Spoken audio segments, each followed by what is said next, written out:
Russell Jones vivait dans la ville d'Akran en Islande. Une nuit, il fut surpris de trouver un garçon perdu dans la forêt glacée près de chez lui.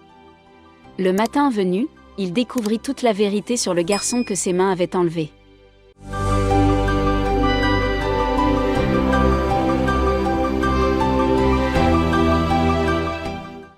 Russell n'était pas content de l'énorme quantité de neige qui était tombée dans son jardin pendant la nuit, mais il voulait quand même sortir. C'est en fin d'après-midi qu'il ouvrit sa porte d'entrée et respira profondément, sentant une légère brise sur son visage. Rien ne rendait le vieil homme plus excité que sa promenade quotidienne à 18h précises, toujours accompagné de son meilleur ami et fidèle compagnon, Spike. Bien que la chute de neige ait laissé plus de 5 cm de neige sur le sol, le chien la précédait comme s'il s'agissait d'un chien d'aveugle. Le chien le précédait comme s'il ouvrait la voie et menait la marche. L'amour total et la relation de confiance de Russell avec son petit chien étaient faciles à comprendre. Il était son seul ami.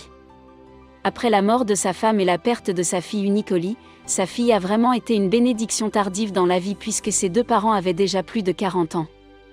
Alors qu'ils avaient abandonné, le médecin leur a annoncé qu'incroyablement, sa femme était enceinte. Ali est devenue une jeune fille intelligente et bien éduquée, fréquentant de bonnes écoles et obtenant de bons résultats. Elle était bien élevée et facile à vivre, et elle s'entendait avec ses parents d'une manière presque poétique. Parfois, ils n'avaient même pas besoin de se parler, il suffisait de se regarder.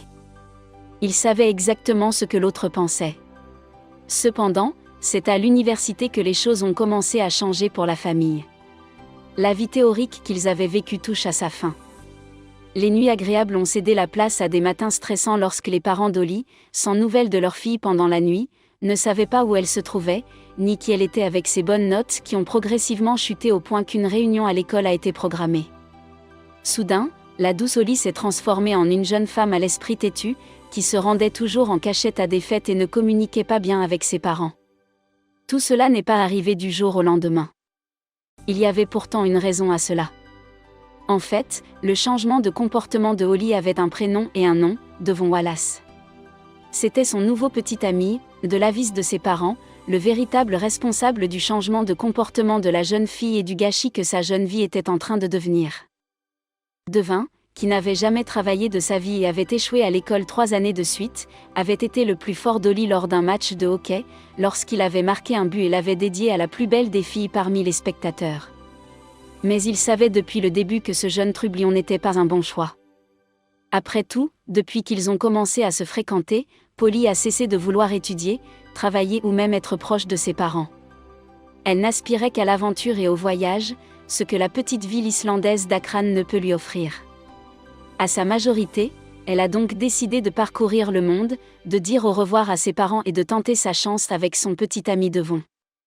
Bien entendu, c'est lui qui est à l'origine de tout ce voyage. Ses parents ont essayé de lui faire entendre raison, mais comme elle était majeure, elle pouvait désormais prendre ses propres décisions et personne n'allait l'arrêter. Elle dit au revoir à ses parents appelés à l'attendre de loin. Devon s'éloigne en covoiturage de la petite maison où vit la famille, mais le cœur lourd, Russell serre fort sa femme dans ses bras comme pour lui dire que tout ira bien. Cependant, le destin n'a pas été tendre avec cette famille. En moins de 4 ans, ils reçoivent une terrible lettre qui changera leur vie à jamais. Pendant son absence, les deux parents ont essayé de communiquer avec leur fille. Mais ils n'ont jamais eu de réponse, jusqu'au jour où ils ont reçu une lettre en son nom. Malheureusement, l'excitation qu'ils ont ressentie en ouvrant l'enveloppe s'est vite évanouie lorsqu'ils en ont lu le contenu. Ali était décédé dans un grave accident de voiture au retour du petit ami. La lettre de la police locale n'expliquait pas la cause de l'accident. Mais elle indiquait clairement que le conducteur du véhicule était en état d'ébriété avancée. Le couple ne le savait pas à l'époque. Mais quelques mois plus tard, les terribles détails ont été révélés. Devon a admis devant un juge qu'il était ivre et a assumé la responsabilité de l'accident. Russell a reçu la nouvelle comme s'il s'agissait de sa propre mort. Depuis, sa fille avait quitté la maison et il n'avait plus de nouvelles d'elle. Il avait perdu sa joie de vivre et sombrait dans la dépression. Il espérait qu'un jour elle grandirait, deviendrait plus sage et reviendrait peut-être. Cependant, à l'annonce de sa mort, son fils s'installe encore plus, et les pleurs du couple deviennent monnaie courante. Sa femme est admise à l'hôpital environ 3 mois plus tard et meurt subitement d'une crise cardiaque. Le médecin ne peut expliquer quelle certitude va conduire à l'issue fatale. Mais Russell est certain que le stress et le traumatisme subis par sa femme ont été des facteurs déterminants. Il est difficile d'imaginer ce qu'aurait pu être la vie de Russell à partir de ce moment-là s'il n'y avait pas eu ses fidèles compagnons. Un jour, Russell l'a trouvé en train de fouiller dans les poubelles près de sa maison et a adopté le principe de donner à cet homme âgé une raison de se réveiller tous les matins. Et maintenant, nous promenons son chien.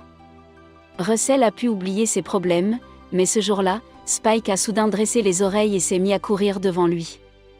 Russell pensait que c'était peut-être un écureuil ou un renard qui avait attiré l'attention de Spike. Mais quand Spike prit le temps de revenir, les vieux hommes suivirent sa trace pour voir ce qu'il y avait. Et quand il vit ce que c'était, il eut une telle frayeur qu'il faillit s'évanouir. Il n'aurait jamais imaginé assister à une telle scène. Un garçon d'environ 7 ans se tenait sous un arbre, caressant la tête de Spike sans aucune crainte ni inquiétude. Cependant, lorsqu'il a remarqué que Russell se tenait là, il a été surpris et a immédiatement tressailli, facilement. « N'ayez pas peur, jeune homme. Comment es-tu arrivé ici ?» lui demanda Russell. Sa question était manifestement fondée. Après tout, ils se trouvaient tous les deux au milieu d'une forêt. Et comme la nuit tombait, la température approchait le point de congélation. Le garçon ne répondit pas. Il a simplement baissé la tête et a commencé à reculer. À ce moment-là, Russell remarque qu'il a une marque sur le visage, comme s'il s'était heurté à un tronc d'arbre ou à une branche. « Ce n'est pas grave si tu ne veux pas me parler, mais la nuit tombée c'est un endroit dangereux pour un enfant. Si tu veux, tu peux suivre une pointe à l'arrière de la maison. » Le garçon a l'air méfiant, mais il n'a pas beaucoup d'options. Il accepte donc l'invitation du vieil homme à rentrer dans sa cabane, bruisse au coin du feu et leur sert du chocolat chaud et des biscuits, qu'elle dévore rapidement. Il n'était manifestement pas très à l'aise et ne cessait de regarder sur le côté, comme s'il craignait que quelqu'un ou quelque chose ne surgisse. Le vieil homme remarqua son inquiétude et tenta de lui soutirer plus d'informations, lui demandant son nom, où il vivait et qui étaient ses parents. Cependant, le silence était la principale réponse du garçon. Lorsque Russell a compris qu'il n'allait pas parler, il a préparé la chambre d'amis et l'a montrée au jeune homme. Il prépara la chambre d'amis et y conduisit le garçon afin que nous puissions passer la nuit après quelques heures de bon repos. Le soleil s'est levé à nouveau, illuminant un nouveau jour et renouvelant une vie. Le petit garçon ouvrit la porte et s'assit à la table pour savourer le petit déjeuner que le vieil homme avait préparé pour lui. Peu après le repas, Russell essaya à nouveau de lui parler, même s'il ne s'attendait pas à entendre une réponse. Mais à sa grande surprise, des mots sortirent enfin de la bouche du garçon. « Je m'appelle Théo et j'habite un peu plus loin avec mon père. J'ai quitté la maison pour aller me promener et je crois que j'ai marché trop loin et que je me suis perdu. Je suis désolé de ne pas vous l'avoir dit plus tôt. Mais j'avais peur. » Il dit que Russell était heureux d'entendre enfin la voix de Théo et dit que tout allait bien. Il a demandé où se trouvait la maison de son père pour pouvoir le ramener. Mais le garçon était anxieux. Ce n'est qu'à force d'insistance qu'il donna des détails sur l'endroit où se trouvait sa maison. Il enfila ses bottes, emballa le garçon dans sa boîte à lunch avec de petites collations et ils partirent dans la direction qu'il avait indiquée.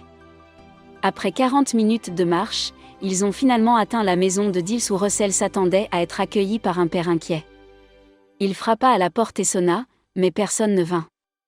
Il avait intentionnellement décidé de se rendre tôt le matin afin de rencontrer le père de Théo avant les heures normales de travail. Il doit être en train de dormir, comme d'habitude. Cette Zoyo ne communiquait toujours pas beaucoup. Russell s'est alors rendu compte que la porte n'était pas fermée à clé. Il décida donc d'entrer. En tournant la poignée, la porte s'ouvrit.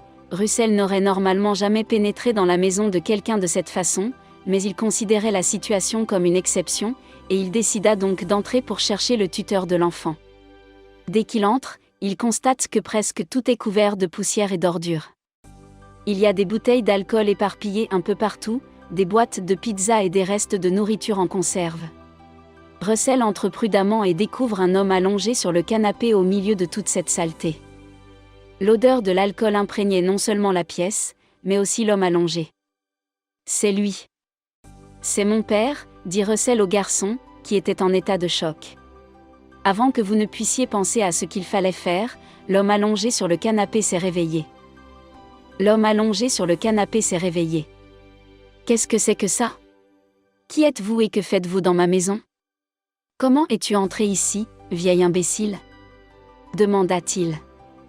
Les premiers mots qu'il adresse à Russell sont empreints de colère et les patients sont très polis et contrôlés. Russell expliqua la situation et comment il avait trouvé son fils perdu dans la forêt. Il a dit qu'il n'était entré que parce que personne n'avait répondu à la sonnette. Une fois que ce parasite s'est enfui, il s'est enfui à nouveau. Il me verra lutter ne savait pas quoi penser de ce qu'il venait d'entendre. Car manifestement, le père ne savait même pas que son fils avait été en danger la veille. Comment peut-on perdre un fils sans s'en rendre compte? Russell pensait que son père avait attrapé son fils avec force et l'avait sévèrement réprimandé. Puis il l'a giflé fermement sur le visage. C'en était trop pour Russell. Il s'est probablement interposé entre Théo et son père pour mettre fin à l'agression. Le personnel s'est rendu compte que les marques qu'il avait remarquées sur les bras et le visage du garçon n'étaient pas dues au fait qu'il avait glissé sur des branches ou s'était cogné contre des troncs d'arbres. Le vieil homme s'énerve de plus en plus. « Qu'est-ce que vous faites ?» demanda-t-il avec indignation. « Cela ne te suffit pas de t'être introduit dans ma maison et d'avoir kidnappé le garçon? Maintenant, vous voulez m'apprendre à élever mon propre fils? Tu ferais mieux de dégager de mon chemin, vieil homme, avant que je ne te donne une leçon dont tu seras menacé. » Cependant, Russell ne bougea pas d'un poil. Il resta fermement là où il était à protéger le petit Théo. Le vieil homme tint sa promesse et donna un coup de poing pour se frayer un chemin, renversant Russell en arrière. Il se dirigea, pris de panique, vers la cuisine. Russell l'entendit faire et vider les étages. Il se rendit compte de la terrible erreur qu'il avait commise en entrant dans la maison et décida qu'il devait partir immédiatement. Il n'y a pas réfléchi à deux fois lorsqu'il est sorti de la maison en courant, mais il n'était pas seul. Il s'est emparé de Dils et les a entraînés avec lui pour sortir de là aussi vite qu'il le pouvait. Russell était sous le choc de ce qu'il venait de voir. Il n'était pas sorti pour se promener et se perdre, et il avait clairement essayé de s'enfuir après avoir été battu une nouvelle fois par son père, qui était ivre. Il aurait préféré risquer sa chance dans un congélateur pour nous ce soir-là, plutôt que de passer une autre journée avec cet horrible être humain. L'inquiétude de Russell lorsqu'il a rencontré le vieil homme pour la première fois était tout à fait justifiée. Après tout, comment pouvait-il avoir confiance en quelqu'un qui traitait son fils de la sorte? Ensemble, ils retournent tous les deux à la cabane dans la forêt et tentent de se calmer après tout ce chaos. Tu as demandé si tu pouvais y passer une nuit encore une fois, en suppliant Russell de ne pas le ramener dans cet endroit. Ne t'inquiète pas pour toi. Je ferai tout ce qui est en mon pouvoir pour que tu ne revoies plus jamais ce monstre. Maintenant, je comprends tout, dit Russell. Théo pleurait et avait peur. Russell le serra très fort dans ses bras. Le jour même, ce serait très 12/2009. Dès la fin du déjeuner, Russell a emmené Théo au poste de police, où il a raconté ce dont il venait d'être témoin et tout ce qu'il savait, nous a fait des déclarations et a subi un examen pour vérifier les blessures sur tout le corps. Il a raconté que son père l'avait toujours sévèrement puni s'il s'approchait de ses outils de travail. Et tout s'aggravait lorsqu'il était ivre. Il a affirmé que son père était ivre presque tous les soirs, ce qui en faisait un homme extrêmement instable et dangereux. Le père a été identifié comme étant le meilleur et Gibson. Le même jour, une opération indépendante menée par d'autres postes de police a abouti à des mandats de perquisition et à une descente à son domicile pour avoir été préalablement interrogé sur le matériel de travail de son père. Et il a sincèrement et naïvement donné à la police des informations supplémentaires. Il ne le savait pas. Mais ce qu'il a dit a déclenché une enquête plus vaste que d'habitude, comme c'est souvent le cas dans les affaires de violence domestique. Au cours de la perquisition, les policiers ont trouvé exactement ce qu'ils cherchaient depuis des mois. En plus de toute la saleté et du désordre que Russell a observé, ils ont appris que l'une des pièces de la maison était remplie de téléphones portables, d'appareils de nettoyage de voitures et de divers articles permettant de falsifier des documents et d'effectuer des scans. Il y avait également des billets de loterie Ford utilisés pour inciter des personnes âgées à donner leurs coordonnées bancaires. Sébastien a été arrêté. Et lorsqu'il a vu Russell à côté d'une des voitures, il a su exactement qui était responsable. Russell l'a regardé avec mépris et pitié. La police a retrouvé la sœur de Theo, sa mère décédée, qui s'est vue confier la garde de Theo. Il n'avait vu sa tante qu'au début de sa vie, alors que sa mère était encore en vie et qu'il n'était qu'un bébé. Ce père l'avait empêché d'avoir le moindre contact avec la famille de sa mère, et avait résisté agressivement aux tentatives de contact avec la famille pour éviter d'éveiller les soupçons sur sa vie de criminel. Cette nouvelle vie s'est bien déroulée, sa tante était heureuse de l'avoir auprès d'elle, et Russell et Spike lui rendaient souvent visite. Russell se lie d'amitié avec sa famille, qui lui est extrêmement reconnaissante pour tout ce qu'il a fait. Ils ont commencé à l'inviter presque tous les week-ends et les jours fériés, donnant ainsi à son grand-père d'accueil et à Russell une seconde chance d'être heureux. Si vous avez aimé cette vidéo, n'hésitez pas à laisser un « j'aime » et la prochaine histoire qui apparaît à l'écran vous touchera probablement, alors passez une bonne journée et rendez-vous dans la prochaine vidéo.